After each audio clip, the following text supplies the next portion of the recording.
आइए मेरे भाइयों, आज हमारे चैनल पर हम स्वोट विश्लेषण और आत्म मूल्यांकन के बारे में सीखेंगे। किस प्रकार हम परिश्रम, स्वोट का अर्थ होता है परिश्रम, ठीक है। परिश्रम का विश्लेषण करें और अपने खुद का मूल्यांकन किस तरह करें, इसके बारे में समय को मद्देनज़र रखते हुए हमें फटाफट सारी चीज़ करनी पड़ेगी। जैसे मारवाड़ी में कह दे तो एक चीज़ को लेकर बैठ जाएंगे तो रांडा रोलेंगे, तो इसी प्रकार हम एक चीज़ को लेकर बैठ जाएंगे तो बाकी सब छूट जाएगा हमारे। तो इसी को ध्यान में रखते हुए हम जल्द से जल्द किताबों को समाप्त करें, इसी में फ़ायदा है। चलते भाई, कमज़ोरियाँ होना बुरी बात नहीं है, ठीक है। कमज़ोरियाँ हर आदमी में होती है, लेकिन उस कमज़ोरियों को दूर न करना और इनका सोल्व न करना सबसे बुरी बात है भैया मेरे। पर उन्हें न पहचानना बुरी बात है। सिविल सेवा परीक्षा की तैयारी के संदर्भ में इस कथन का बड़ा महत्व है। हर व्यक्ति में स्वाभाविक तौर पर कुछ कमज़ोरियाँ होती है, तो उसके व्यक्तित्व के कुछ मजबूत पक्ष भी होते हैं, लेकिन हम जाने अनजाने इनसे अनभिज्ञ रहते हैं, अनजान रहते हैं। अनभिज्ञ का मतलब ज्ञात नहीं रहते हैं, अज्ञात रहते हैं, ठीक है। इस स्थिति से निपटने के लिए एक बेहतरीन तरीका है स्वोट एनालिसिस। स्वोट का अर्थ, वैसे स्वोट का परिश्रम होता है, इसमें अलग अलग फुल फॉर्म के रूप में दिया गया है। एस का अर्थ होता है स्ट्रेंथ, स्ट्रेंथ से मजबूत, ठीक है। डब्ल्यू का अर्थ है वीकनेस, वीकनेस यानी कमजोरियाँ। ओ का अपॉर्चुनिटीज, अपॉर्चुनिटीज का मतलब अवसर, मौका, चांस वगैरह ये होता है। और टी का अर्थ दिया हुआ थ्रेट्स, थ्रेट्स यानी चुनौतियाँ, ठीक है, चुनौतियाँ। इन चारों चीज़ों का होना बहुत ज़्यादा ज़रूरी होता है। इन चारों चीज़ों को ध्यान में रखते हुए हम अपनी समस्या का हल कर सकते हैं, हम आगे बढ़ सकते हैं। यदि हमारे पास मजबूत पक्ष ना हो तो हम तैयारी कैसे करेंगे। दूसरी, हमारी कमजोरियां ना हो, जहाँ अभाव नहीं वहाँ बदलाव नहीं, हमारे कुछ ज़रूरत ही नहीं हो तो हम उस चीज़ में जाना पसंद नहीं करते हैं। तीसरा, हमें अवसर ही नहीं मिलता है तो हमारा मन नहीं करता है कि उस चीज़ में हम चले जाएं, ठीक है। और चुनौतियाँ भी होनी ज़रूरी है। अगर कंपटीशन में बराबर का आदमी होने तब कंपटीशन का मज़ा है। कोई कंपटीशन में हमारे नहीं हो तो क्या मज़ा है।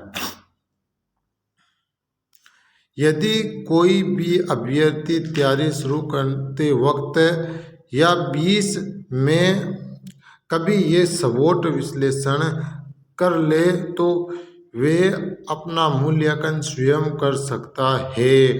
हालांकि इस आत्म मूल्यांकन में अपने परिवार, शिक्षकों और साथियों की बेहिचक मदद ली जा सकती है। यदि हम अपने कमज़ोर एवं मजबूत पक्षों को समझ पाए तो हम विशेष ध्यान देकर मजबूत पक्षों को और निखार सकते हैं तथा कमज़ोर पक्षों से हो सकने वाले नुकसान को कम तो कर ही सकते हैं, साथ ही तैयारी की प्रक्रिया में मिलने वाले अवसरों और चुनौतियों के प्रति सचेत होकर भी भविष्य की त्रुटियों से बच सकते हैं। जोखिम विश्लेषण, रिस्क एनालिसिस, ठीक है। किसी भी प्रोजेक्ट की शुरुआत से पहले अमूमन अर्थशास्त्र में हम कॉस्ट बेनिफिट एनालिसिस और रिस्क एनालिसिस करते हैं ताकि हम किसी भी परियोजना के भावी फायदे, नुकसान और उसमें शामिल जोखिम को समझकर निर्णय ले सकें। यद्यपि सिविल सेवा परीक्षा से इसका प्रत्यक्ष तौर पर संबंध नहीं है, पर फिर भी मैं ये सलाह दूंगा कि मोटे तौर पर आप अपने भावी फायदे, नुकसान और जोखिम को समझ लें। मसलन, आप अगर सिविल सेवा परीक्षा की तैयारी फुल टाइम समर्पित होकर कर रहे हैं तो एक बार ये सोचकर देखें कि यदि आप ये तैयारी फिलहाल नहीं कर रहे होते तो आप क्या किसी उत्पादक गतिविधि या आर्थिक क्रिया में संलग्न होते, जैसे नौकरी, बिजनेस, कृषि, स्वरोजगार या कुछ और। जब तैयारी करें तो ये भी ध्यान में रखें और तैयारी के प्रति अपने कमिटमेंट में कमी कतई ना आने दे। हालांकि ये सोच कर तनाव भी न ले, पर जब तैयारी कर ही रहे हैं तो पूरे मन और समर्पण से करें, वरना ना करें। तैयारी करनी है तो पूरे डेडिकेशन से, पूरे समर्पण से ही करें। समर्पण का अर्थ होता है डेडिकेशन, ठीक है। डेडिकेशन इंग्लिश का लफ्ज़ है और समर्पण होता है अपने आप को काम के प्रति ढाल लेना, ठीक है, समर्पित कर देना अपने आप को, उसके सुपुर्द कर देना।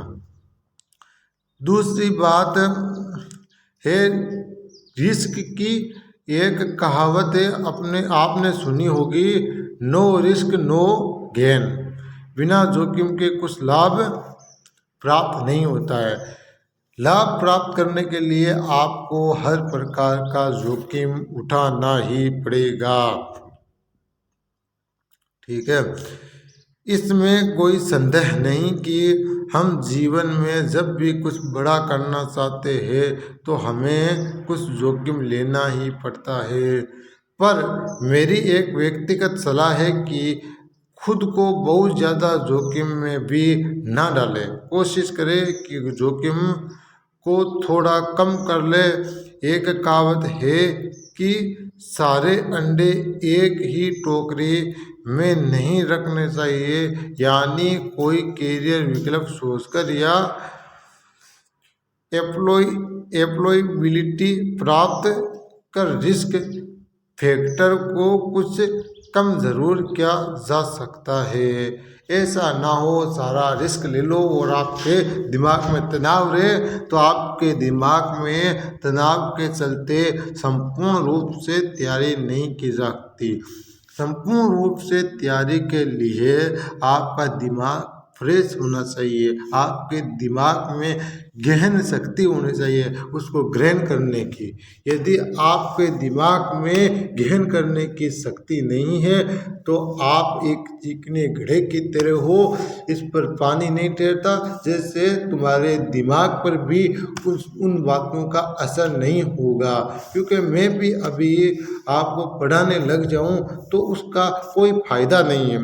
यदि फायदा तब होगा मैं ऐसी छोटे छोटे सवालों का जवाब दूं, कैसे पढ़े, कितने घंटे पढ़े, कब पढ़ना चाहिए, क्यों पढ़ना चाहिए, क्या शीर्षक लेना चाहिए, शीर्षक का विश्लेषण किस तरह करते हैं, सारी चीज़ें हम साथ लेकर चले ने तब जाकर पार होते। ज़्यादा लगे तो इसमें कितना दिन लगेगा, 40 दिन लगेगा।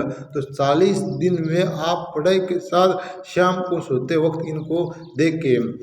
आज का वीडियो मेरा 27 मिनट का था, इसलिए मैं थोड़ा और पढ़ा दूं, इसी कारण इतना पढ़ाया। जय हिंद, जय भारत। कल पढ़ाएंगे, आना।